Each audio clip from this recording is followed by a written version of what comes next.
പണമില്ല, വിദ്യാഭ്യാസമില്ല, അല്ലെങ്കിൽ റെക്കമെൻഡ് ചെയ്യാൻ ആരുമില്ല. ഇങ്ങനെ പല കാര്യങ്ങൾക്കും പരിമിതികൾ, ജീവിതത്തിൻ്റെ പരിമിതികളുണ്ട്. We lost our merit by birth. ജന്മനായി ഇങ്ങനെ കുറേ സാഹചര്യങ്ങൾ നമുക്കില്ല.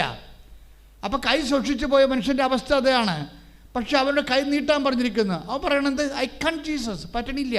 അവൻ നീട്ടാൻ ശ്രമിക്കുന്നുണ്ട് ബൈബിളിൽ, പക്ഷേ ഈശോ പറയും നടക്കത്തില്ല. പിന്നെ എന്താണ് ഓപ്ഷൻ? എന്താ?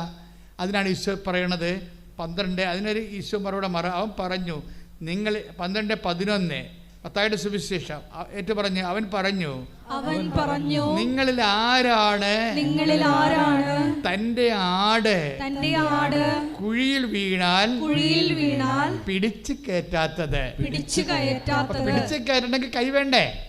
അത് ആരുടെ കയ്യിലാണ്? ആടിൻ്റെ കൈയാണോ? അല്ല, ദൈവത്തിൻ്റെ കൈ. നിന്റെ കൈ സൂക്ഷിച്ചാൽ ദൈവത്തിൻ്റെ കൈ നിന്നിലേക്ക് നീണ്ടുവരും. അപ്പോഴും നമുക്ക് മനസ്സിലാക്കുന്ന ഒരു സത്യമുണ്ട്.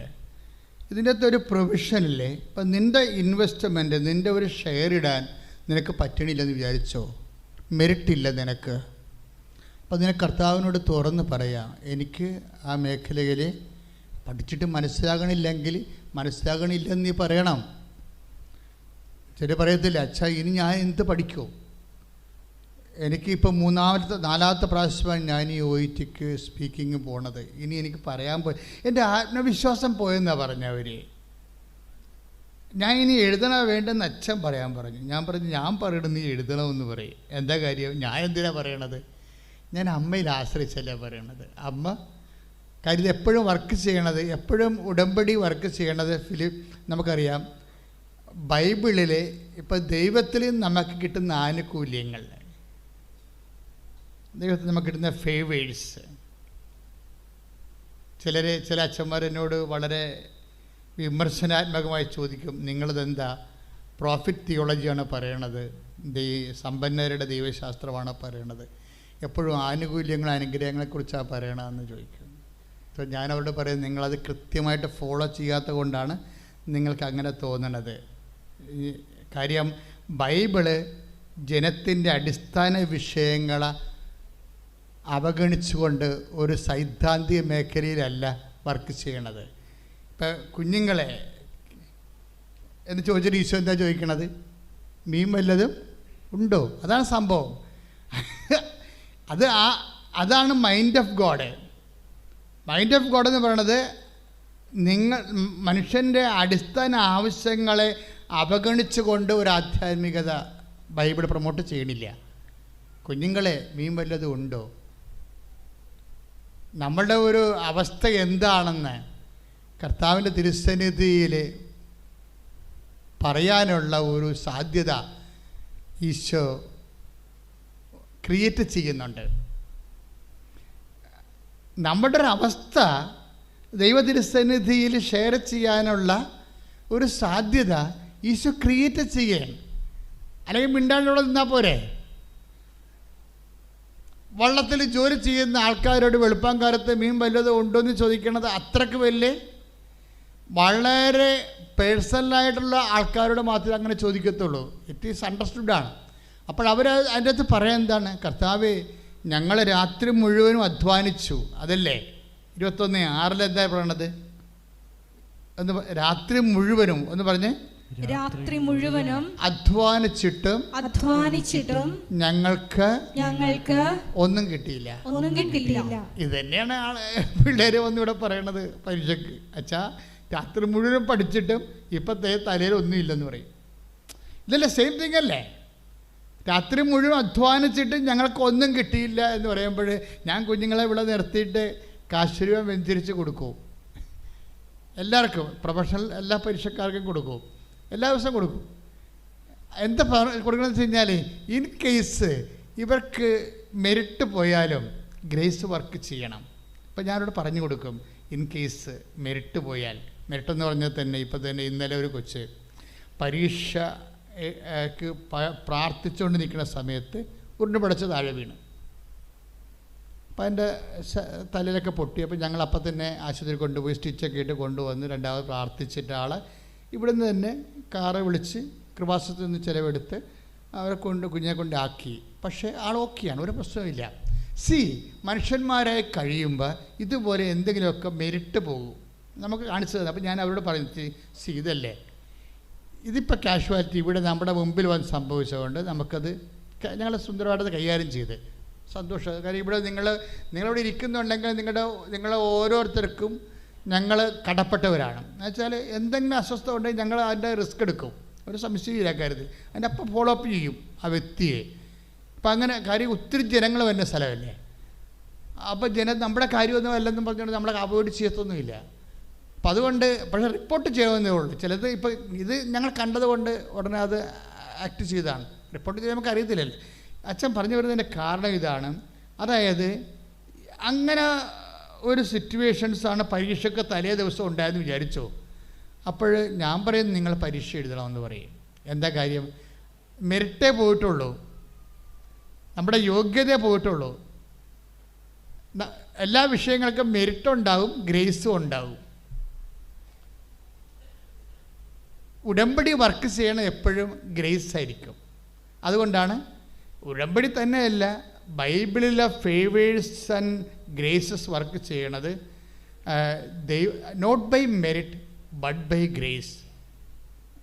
എന്ന് വെച്ച് കഴിഞ്ഞാൽ എഫേസ്യസ് 2:8 നിങ്ങളുടെ യോഗ്യതയാലല്ല ദൈവത്തിൻ്റെ കൃപ കൊണ്ടു. ഇതിൻ്റെ ബേസിക് ഫോർമുലയാണ്, ഉടമ്പടിയുടെ ബേസിക് ഫോർമുലയാണ്.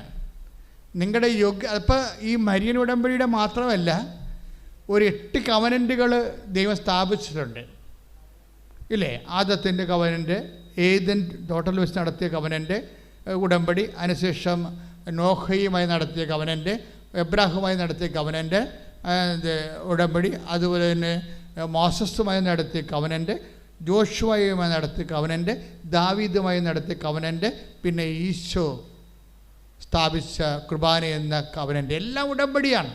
ദൈവം ഉടമ്പടിയെ ചെയ്യത്തുള്ളൂ. അപ്പോൾ അത് പക്ഷേ ഈ ഉടമ്പടികളെല്ലാം വർക്കൗട്ട് ചെയ്യണത് 2 ഫോർമുല. എന്താണ്? Not by merit but by grace. എന്താണ്? നിങ്ങളുടെ യോഗ്യതയല്ല, മറിച്ച് കർത്താവിൻ്റെ കൃപ കൊണ്ട്. അപ്പം മെറ്റീരിയൽ നിങ്ങളുടെ യോഗ്യത എന്ന് പറഞ്ഞാൽ എന്താണ്? നമ്മുടെ പഠനം, നമ്മുടെ ആരോഗ്യം, നമ്മുടെ സൗന്ദര്യം, നമ്മളുടെ കുടുംബം, നമ്മുടെ സ്വാധീനം, റെക്കമെൻഡ് ചെയ്യാനുള്ള കഴിവ്, ഇങ്ങനെ ഇതെല്ലാം നമ്മുടെ ഫിസിക്കൽ ആയിട്ടുള്ള കപ്പാസിറ്റി എല്ലാം മെറിറ്റാണ്. ഈ മെറിറ്റ്, ഒരു മെറിറ്റും ഇല്ലാത്തൊരു മനുഷ്യനല്ലേ ഇപ്പോൾ ഈശോ സിമ്പിളാക്കുന്നത് 12:9 എന്താണ്? ജന്മനാ കൈ സൂക്ഷിച്ചു പോയി, മെറിറ്റില്ലെന്നാണ് പറയണത്. പരിശുദ്ധാത്മാവ് എന്താ പറഞ്ഞത്? ഞാൻ ഈ 21-ാം സങ്കീർത്തനമാണ്, 21-ാമത്തെ അധ്യായം, യോഹന്നാൻ്റെ അധ്യായമാണ് വെളുപ്പിനെ പ്രാർത്ഥിച്ചത്. പഠിക്കണ കാര്യമില്ലല്ലോ, അത് പരിശുദ്ധാത്മാവ് നമുക്ക് തരുന്ന ഒരു നോട്ടനുസരിച്ച് ഞാനത് ശുശ്രൂഷ നടത്തുന്നതാണ്. അതിന് പഠിക്കണത് വ്യാഖ്യാനങ്ങൾ സഭയുടെ വ്യാഖ്യാനങ്ങളാണോ എന്ന് നോക്കാൻ മാത്രമേ ഞാൻ പഠിക്കത്തുള്ളൂ. സഭ ഇതിനെക്കുറിച്ച് എന്ത് പറയുന്നു, സഭയുടെ ഒഫീഷ്യൽ ടെസ്റ്റ്, ബൈബിൾ വ്യാഖ്യാനം നമുക്ക് വായി തോന്നണ പോലെ പറയാൻ പറ്റത്തില്ല. ഒഫീഷ്യൽ പ്ലാറ്റ്ഫോമാണ് സഭയുടെ ഓൾട്ടർ എന്ന് പറയുമ്പോൾ. അപ്പോൾ അവിടുന്ന് അഭിഷിക്തനല്ലേ സംസാരിക്കണത്. അപ്പോൾ നമ്മൾ എപ്പോഴും സഭ എന്ത് ഈ വിഷയത്തിൽ പറയുന്നു എന്ന് നോക്കിയിട്ട് സഭയുടെ പഠനങ്ങളെ പൂരകമാക്കാനേ നമുക്ക് സംസാരിക്കാൻ പറ്റത്തുള്ളൂ. അപ്പോൾ ഞാനത് എപ്പോഴും നോക്കുന്നുണ്ട്. അങ്ങനെയാണ് പഠിക്കുന്നത് സഭ. അല്ലെങ്കിൽ നമ്മൾ പറയുന്നത് സഭയുടെ പഠനങ്ങളിൽ നിന്ന് വ്യത്യാസം വരികയില്ല. അങ്ങനെ വന്നു കഴിഞ്ഞാൽ പരിശുദ്ധാത്മാവിൻ്റെ ശോഷണമാണ്, വർക്കൗട്ട് ചെയ്യത്തില്ല. അപ്പം അത് അങ്ങനെ ഞാൻ നോക്കും, സത്യമായിട്ട് നോക്കും. പക്ഷേ പലതും ഈശോ ഇവിടെ ഇപ്പം തന്നെ ഇപ്പം ഈ കൈ ശോഷിച്ചു പോയ മനുഷ്യനെക്കുറിച്ച് എന്താ ഈശോ പറയണത്? അത് അയാൾക്ക് ഫുൾ മെറിറ്റ് പോയ ഒരാളാണ്, കംപ്ലീറ്റ് മെറിറ്റ് ഇല്ല. എന്താണ്? ജന്മന അയാൾക്ക് കൈ സൂക്ഷിച്ചിരിക്കുകയാണ്. പിന്നെ എന്താ ഈശോ പറയണത്? അയാൾക്ക് ചെയ്തിരിക്കണത് എന്താണ്? ഫുൾ ഗ്രേസാണ്. അതിന് ഈശോ എന്താ വെച്ചാൽ ദൈവത്തിൻ്റെ കൈയാണ് നീണ്ടു വരണത്. അയാളുടെ കൈ നീണ്ടു വരാൻ പറ്റണില്ലല്ലോ, ജന്മനല്ലേ. അതുകൊണ്ട് എന്ത് ചെയ്യും? ദൈവം എന്ത് ചെയ്യും? നിൻ്റെ ജന്മം ഇങ്ങനെയാണ്, നിൻ്റെ വിധിയാണിതെന്ന് പറഞ്ഞ് ദൈവം നിന്നെ കൈവിടത്തില്ല. മനസ്സിലായില്ല? പല ആൾക്കാരും നമ്മുടെ വിധിയാണ്, അത് നമ്മുടെ വിധിയാണെന്ന് പറഞ്ഞ് നമ്മളെ കൈവിടും. പക്ഷേ ദൈവം വിധിയാണെന്ന് പറഞ്ഞ് കൈ സൂക്ഷിച്ചു പോയി, അത് നിൻ്റെ വിധിയാണ്, അത് നിൻ്റെ ജന്മമാണെന്ന് പറഞ്ഞ് ദൈവം നിന്നെ കൈവിടത്തില്ല. മറിച്ച് എന്ത് ചെയ്യും? നിങ്ങളുടെ അതാണ് 12:11 അല്ലേ? എന്താ എത്രയാ മോളെ? 12:13. അതായത് നിങ്ങളിൽ ആരുടെ ആടാണ് കിണറ്റിൽ വീണുപോയാൽ അതിനെ ശാപത്തിൽ പിടിച്ചു കയറ്റാത്തത്? അപ്പോൾ പിടിച്ചു കയറ്റുന്നത് ആരുടേതാണ്? ആടിൻ്റെ കൈയൊന്നും അല്ലല്ലോ, അകപ്പെട്ടവൻ്റെ കൈയാണോ? അല്ല, രക്ഷിക്കാൻ വന്നവൻ്റെ കൈയാണ്. രക്ഷിക്കാൻ വന്നവൻ ആരാണ്? യേശുവാണ്. യേശുവിൻ്റെ കൈകൾ നിൻ്റെ നേരെ നീളും, നിൻ്റെ കുടുംബത്തിൻ്റെ അവസ്ഥകളുടെ മേലെ നീരും. അതുകൊണ്ട് ശ്രദ്ധിക്കുക ദൈവവേദനെ, നിനക്ക് ഒരു മെറിറ്റുമില്ലെന്ന് പറഞ്ഞുകൊണ്ട് നീ പ്രാർത്ഥന സ്റ്റോപ്പ് ചെയ്യരുത്. ഇപ്പം ചിലർ ഉടമ്പടി എടുത്തിട്ടും അവർക്കറിയാം, അവർക്ക് വയസ്സ് 47ആയി, ഇനിയിപ്പോൾ ഏത് പെണ്ണിനെ കെട്ടാനാണ്. ആൾക്കാരുടെയൊക്കെ മനസ്സിലിരിക്കണതാണ്. അവർ ഉടമ്പടി എടുക്കും, എന്നിട്ട് അവർ പണ്ടത്തെ പോലെ തന്നെ ചിന്തിക്കുകയും ജീവിക്കുകയും ചെയ്യും. അതല്ല, എനിക്ക് വയസ്സ് 47, ഇനി ഏത് പെണ്ണെ കെട്ടാനാണ് എല്ലാവരും കരടായി പോവുകയാണ്. നമുക്ക് വേണ്ടുണ്ടാകുന്ന ചോദിച്ചിട്ട് ഇവൻ്റെ മെറിറ്റ് വെച്ച് ഇവനെ അണ്ടർ എസ്റ്റിമേറ്റ് ചെയ്തിട്ട് ഇവൻ്റെ കോൺഫിഡൻസ് പോകും. ദാറ്റ് ഇസ് നോൺസെൻസ് എന്നാണ് ബൈബിൾ പറയണത്. മനസ്സിലായില്ലേ? നിനക്ക് മെറിറ്റില്ല, യോഗ്യതയില്ല, ഫിസിക്കൽ മെറിറ്റില്ല, ഭൗതികമായ യോഗ്യതയില്ല എന്ന് വിചാരിച്ചുകൊണ്ട് നീ ഫയൽ ക്ലോസ് ചെയ്യരുത്. നിൻ്റെ ഫയലിൽ ഒപ്പിടാൻ വേണ്ടി ഒരാൾ കാത്തു നിൽക്കുന്നുണ്ട്. അപ്പോൾ ഫുൾ ആൻഡ് ഫുൾ ഗ്രാൻഡായിട്ട് തരികയാണ് ദൈവം. മനസ്സിലായേ? സബ്സിഡിയും ഉണ്ട്, ഗ്രാൻഡും ഉണ്ട്. ചിലപ്പോഴും നീ ഫുൾ ആൻഡ് ഫുൾ ഗ്രാൻഡായിട്ട് തരും.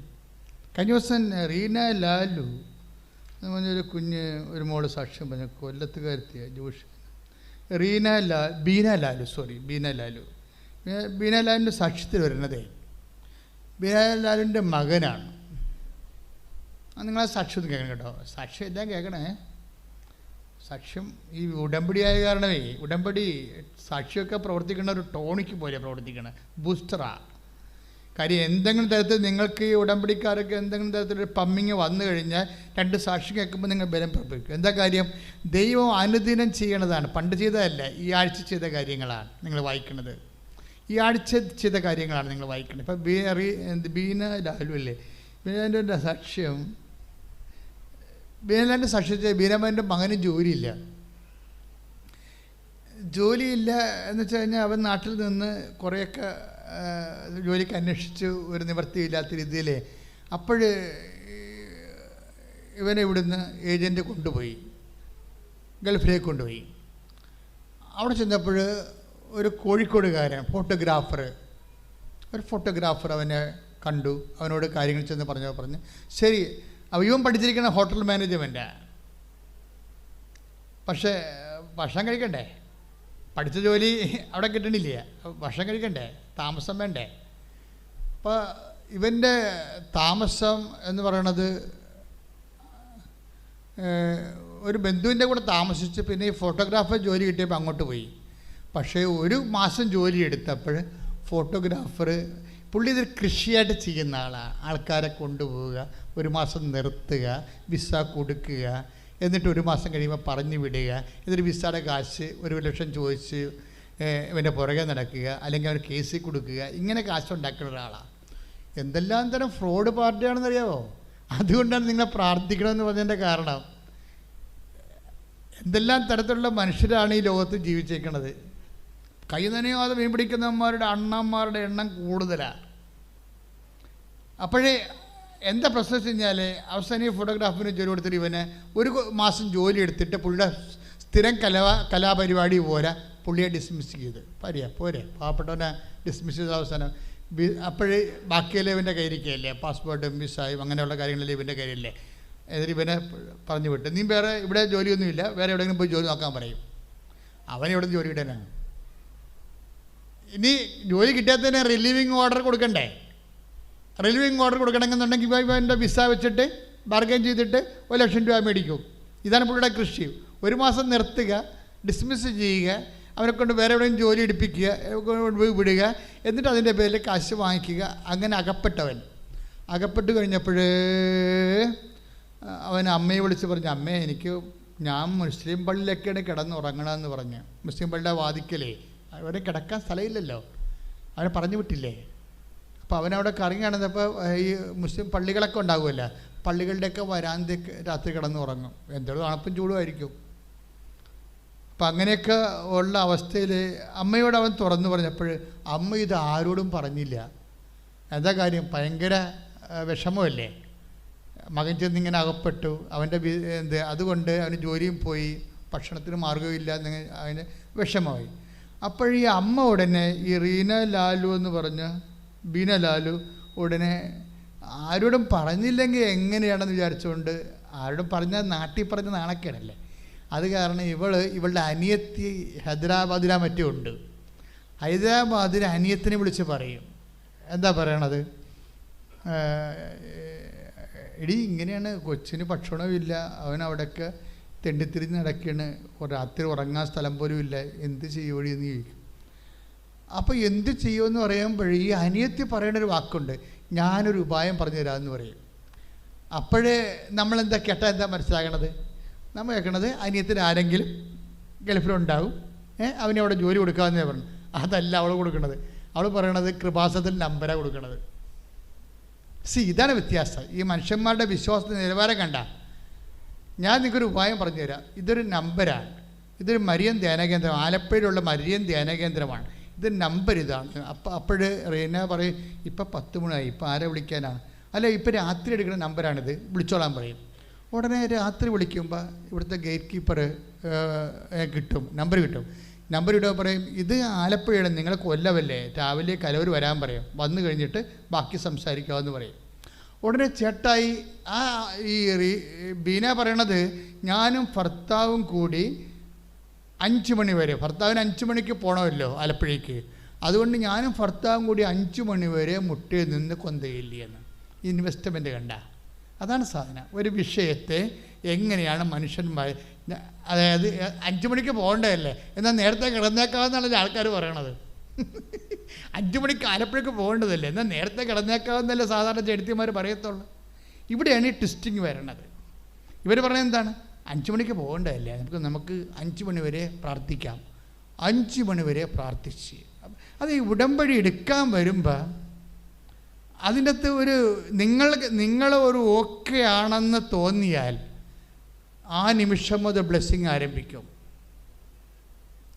അവിടെയാണ് പ്രശ്നം. ആ ദിവസം വേറെ, അതായത് അത് പറയാൻ കാരണമേ, അത് നിങ്ങൾ അറിയണത് നല്ലതായിരിക്കും. ഉടമ്പടി എടുത്ത് കണ്ണുപോയ ആൾക്കാരുടെ സാക്ഷികളുണ്ടായിരുന്നു ഈ ആഴ്ച. ഉടമ്പടി എടുത്ത് 2 കണ്ണും പോയി. അതെന്ത് സംഭവം എന്ന് വെച്ച് കഴിഞ്ഞാൽ, അതിൻ്റെ ആ സാക്ഷി എന്താണ്? അത് ജെൻസി ബാബു എന്നും പറഞ്ഞ് ഒരു മാർത്താമ്മ ചേച്ചിയാണ്. മാർത്താമ്മ ചേച്ചി ഉടമ്പടി എടുത്ത് അത് ഈ ആഴ്ചത്തെ സാക്ഷിയാണ്. ഉടമ്പടി എടുത്ത് വീട്ടിൽ പോയി അവർ ആത്മാർത്ഥമായിട്ട് ആ സാക്ഷ്യം പറയുന്നുണ്ട് കേട്ടോ. അതായത് അവർ പറഞ്ഞ ഇതാണ്, ഞാൻ ഉടമ്പടി എടുത്തു, നേരത്തെ ഇട്ട് കാശുരും കിട്ടി, അതൊക്കെ ഞാൻ കെട്ടി മലയിലിട്ട് അങ്ങനെ നടന്ന്, പിന്നെ എൻ്റെ മകളുടെ കല്യാണമായി പോയി, ഞാൻ പിന്നെ കല്യാണമൊക്കെ ആയിട്ട് മകളുമൊക്കെ മകനുമൊക്കെ ആയിട്ട് കുറേ ഷോപ്പിങ്ങൊക്കെ നടത്തി ഉടമ്പടി പറന്നു പോയെന്ന്. അത് അവരങ്ങനെ, ഞാനവരെ കളിയാക്കിയില്ല, അവരെങ്ങനെ ഇവിടെ നിന്ന് പറഞ്ഞതാണ്. ഉടമ്പടി എടുത്ത് തിരിയൊക്കെ കൊണ്ടുപോയി പാകത്ത് വെച്ച്, എന്നിട്ട് ഉടനെ മകളുടെ കല്യാണമായി. മാതാവ് കല്യാണം നടത്തിയിട്ട് അതിന് നന്ദി പോലും പറഞ്ഞില്ല. അത് ഓട്ടോമാറ്റിക്കായിട്ട് സംഭവിച്ചതായിട്ടാണ് അവരെ കരുതിയത്. അതുകൊണ്ട് കല്യാണമൊക്കെ അടിച്ചുപിടിച്ച് നടത്തി സൂപ്പർ കല്യാണമാണെന്നൊക്കെ അവർ പറയുന്നുണ്ട്. അതിനിടയ്ക്ക് മരുമകനും മകളും ഒക്കെ ആയിട്ട് ഈ മാളുകളിൽ കറങ്ങി നടക്കുകയായിരുന്നു കുറേ നാൾ. അങ്ങനെ പിന്നെ സാധാരണ ആസ് യൂഷ്വൽ ഇടയ്ക്കൊക്കെ ബൈബിളൊക്കെ വായിക്കും. ഒരു ദിവസം ഡിസംബർ 7-ാം തീയതി മാതാവിൻ്റെ പ്രത്യക്ഷീകരണ ദിവസം വന്നപ്പോൾ ഇവർക്കൊരു മൈഗ്രെയിൻ വന്ന്, അതോട് 2 കാഴ്ചയും പോയി കണ്ണിൻ്റെ. അവരത് എടുത്തു പറയുന്നുണ്ട്, മാതാവിൻ്റെ പ്രത്യക്ഷീകരണ ദിവസം എൻ്റെ കാഴ്ച പോയെന്ന്. പക്ഷേ അവരാ ഒരു വിഷയം കൈകാര്യം ചെയ്യുന്ന രീതികൾ ഭയങ്കര രസമാണ്. അവർ ഭയങ്കര ധൈര്യശാലിയാണ്. സംസാരം കേൾക്കുമ്പോൾ അറിയാൻ പറ്റും. സ്റ്റെപ്പായിട്ടാണ് ഈ കാഴ്ച പോണത്. ഒരെണ്ണത്തിൻ്റെ 60% കാഴ്ച പോയി, ഒരെണ്ണത്തിൻ്റെ 76% കാഴ്ച പോയി. അവസാനം ഭർത്താവ് ഇവരെ പിടിച്ച് നടത്താൻ തുടങ്ങി. ഒരു മുറിയിൽ നിന്ന് അടുത്ത മുറിയിലേക്ക് ഭാര്യനെ പിടിച്ച് നടത്തുകയാണ്. അപ്പോഴും പറയണം എനിക്ക് നല്ല ധൈര്യമായിരുന്നെന്ന്. അത് എന്ത് ധൈര്യമാണ്? തൻ്റെ ഇടമല്ല. അതായത് ഉടമ്പടി എടുക്കുമ്പോൾ ഇവരുടെ കയ്യിൽ നിന്ന് മിസ്റ്റേക്ക് വന്നത്, ഇവർ സാധാരണ എന്തോ പ്രാർത്ഥനയ്ക്ക് പോയി ഓരോരോ സ്ഥലങ്ങളിൽ ചെയ്യണ പോലെ എന്തോ യാന്ത്രികമായിട്ട് ചെയ്ത പരിപാടിയാണ്. അതിൻ്റെ അകത്ത് കമ്മിറ്റ്മെൻറ്റ് ചെയ്തിട്ടില്ല. അതാണ് പ്രശ്നമായി പോയത്. അവസാനം ഇവർ പറയും ഇത് സുഖപ്പെടുമല്ലോ, അപ്പോൾ മരുന്ന് കഴിക്കും. പക്ഷേ മരുന്ന് കഴിക്കും മൈഗ്രെയിൻ കൂടി വരും. പിന്നെ ഇവരെന്നാ ചെയ്യും? പിന്നെ അവസാനം ഇവർക്ക് മനസ്സിലാകും ഉടമ്പടി വന്ന് പുതുക്കുന്നതോടുകൂടി ഇവിടെ മരുന്നൊക്കെ പിടിക്കാൻ തുടങ്ങും. സ്റ്റീറോയിഡ്. കാര്യം ഈ കണ്ണിൻ്റെ അകത്തുള്ള രന്ധ്രങ്ങളിലെ അതുപോലെ തന്നെ ധമനികളിലും ഇങ്ങനെ ഫ്ലൂയിഡ് കളക്ട് ചെയ്യണതിലാണ് കണ്ണ് പോണത്, കാഴ്ച പോണത്. അവർ ഉടമ്പടി പുതുക്കി കഴിയുമ്പോൾ പൂർണ്ണമായിട്ട് മെഡിക്കേഷൻ പൂർണ്ണമായിട്ട് കണ്ണ് തെളിയുക തന്നെയല്ല. ഡോക്ടർ പറഞ്ഞു ഇതിന് ഇഞ്ചക്ഷൻ ഇടക്കിടക്ക് എടുത്തുകൊണ്ടിരിക്കണമെന്ന് പറഞ്ഞു. പക്ഷേ ഇവർ ഇപ്പോൾ ഒരു ഇഞ്ചക്ഷനും ഇല്ല, മരുന്നുമില്ലാതെ കണ്ണ് തെളിഞ്ഞിരിക്കണം. Praise the lord. ആന്തരികമായിട്ട് ഉടമ്പടി ചെയ്ത് ഉള്ള കണ്ണുകൂടി കളയരുതേ. അതിൻ്റെ അകത്ത് കറക്റ്റായിട്ട് ഇൻവെസ്റ്റ് ചെയ്യണം. അതായത് ഇതൊരു പക്ക പ്രെയറാണ്. ബൈബിളിൽ ഇല്ലാത്ത ഒരു സാധനവും ഞങ്ങൾ ഉടമ്പടി വഴി കൈമാറ്റം ചെയ്തിട്ടില്ല. എല്ലാ നേർച്ച വസ്തുക്കൾ ഉൾപ്പെടെ